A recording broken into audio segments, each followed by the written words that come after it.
It was just after midnight when the sound of shuffling woke me.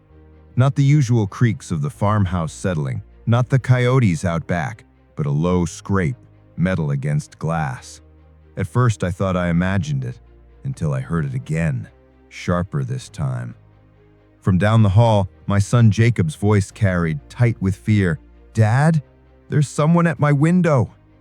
I bolted upright, adrenaline flooding me. My wife, Sarah, stirred beside me, eyes wide. We weren't strangers to HOA intimidation. They'd sent letters, fake fines, even inspectors to harass us for not following their petty rules. But breaking into our home? That was a new line crossed.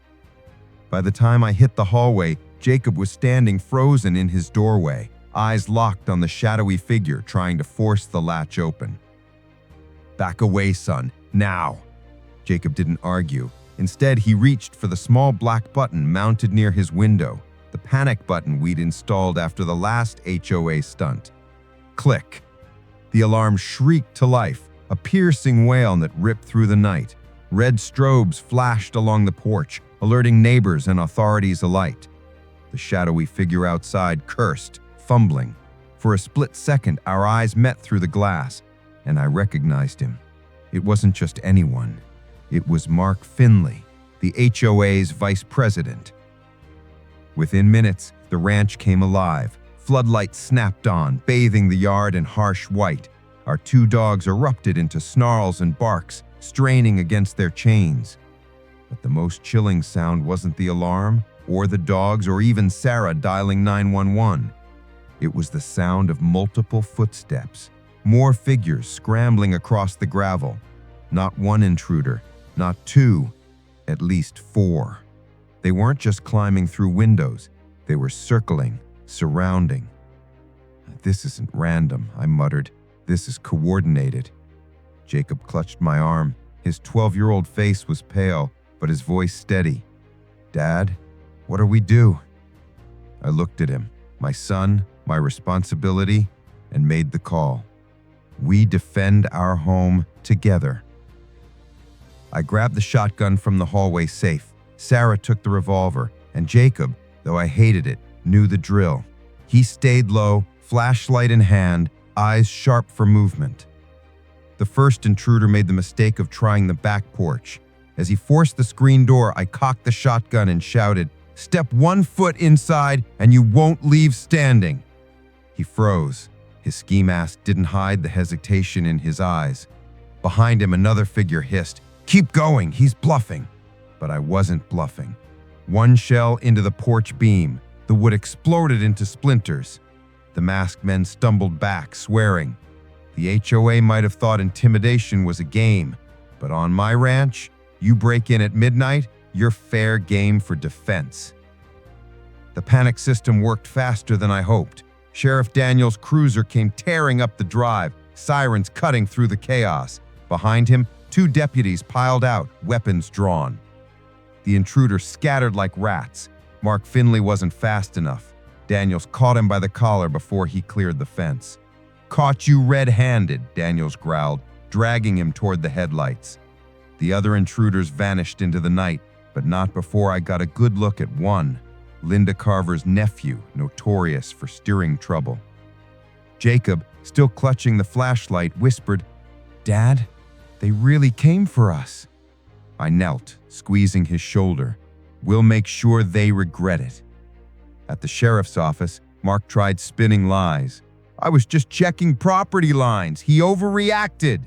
But Daniel slammed the report down. "At midnight, with 3 accomplices in ski masks?" Mark stammered, sweat pooling at his brow. What sealed his fate wasn't just the trespassing, it was the panic button's recording system. Audio and video of him trying to force the window open. Evidence, hard proof. By sunrise, the whole neighborhood buzzed with whispers. The HOA, the almighty rule enforcers, had been caught breaking into a family's home. And worse, they'd been caught by a 12-year-old boy brave enough to hit the panic button. But little did we know, this was just the beginning. Because Linda Carver, HOA president, wasn't going to let her vice president rot in jail alone. No, she was going to escalate this fight. And my family, we'd have to dig deeper, stand stronger, and prepare for the war that was coming. For most people, getting caught breaking into a home would have been the end. Jail, shame, silence. But for Linda Carver, queen of the HOA, drunk on control, it was only fuel. 2 days after Mark's arrest, I got the letter, delivered not by post, but hand stuck to my fence post like some kind of challenge. Notice of eviction. Due to unsafe conditions, your property is hereby condemned by the Willow Creek HOA. I laughed out loud, waving it at Sarah. They're condemning our ranch, the one that predates their HOA by 60 years? But Sarah didn't smile. Her eyes flicked to Jacob, quietly watching cartoons in the living room. They're not giving up, John. They're doubling down. And she was right. By nightfall, their retaliation began. Security drones buzzing overhead, HOA inspectors pacing the property line, neighbors whispering warnings that Linda was hiring lawyers. But this time, they weren't sneaking. This time, they wanted us scared. 3 nights later, it escalated. Jacob was feeding the dogs out front when he shouted, "Dad, they're back!" I sprinted out, just in time to see 2 SUVs skid to a halt at the gate. Doors flew open. Men in black jackets jumped out, yelling HOA security as if the title gave them legal ground. One of them grabbed Jacob's arm. That was it. I charged, shotgun raised, bellowing so loud the hills carried it. "Let him go!" He froze. My son wrenched free and darted back. The fake cop squared up, pretending confidence. "Step aside, sir. The HOA has ordered." Boom!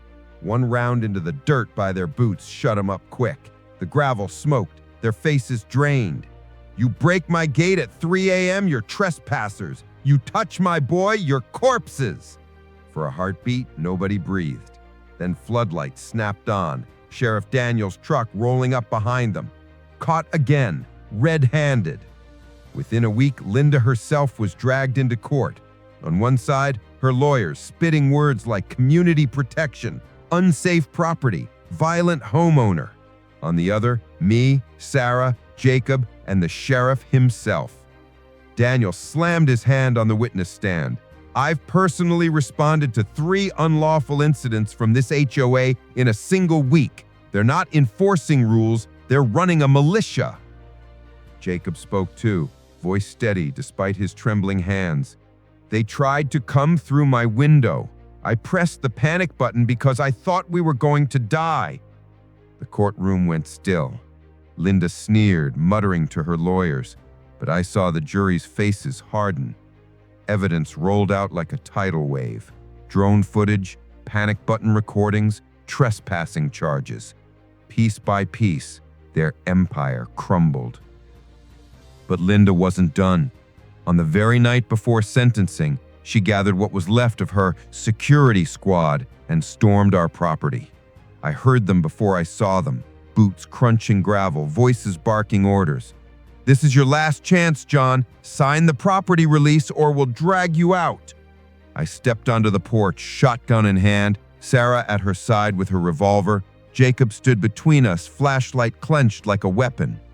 Behind them, our floodlights blazed, cutting the night like daylight. Sheriff Daniels and 2 deputies emerged from the shadows. They'd been waiting, tipped off by a neighbor. Linda froze. Her troops lowered their crowbars, realizing too late they'd walked into a trap. Daniels raised his rifle. "Drop your weapons. You're finished." The look on Linda's face as her empire collapsed, priceless. By dawn, Linda and her cronies were in cuffs. The HOA's accounts were frozen, their board dissolved. Neighbors, once too afraid to speak, came to our fence shaking my hand, thanking Jacob for his bravery. Sarah wrapped her arm around him, whispering, "You saved us. You're the reason we're standing here." For the first time in weeks, my boy smiled. The HOA thought they could break into our home, intimidate us, silence us. But all it took was one kid, one panic button, and one family standing firm to burn their empire to the ground. And from that day forward, Willow Creek had no HOA. Only neighbors, only freedom,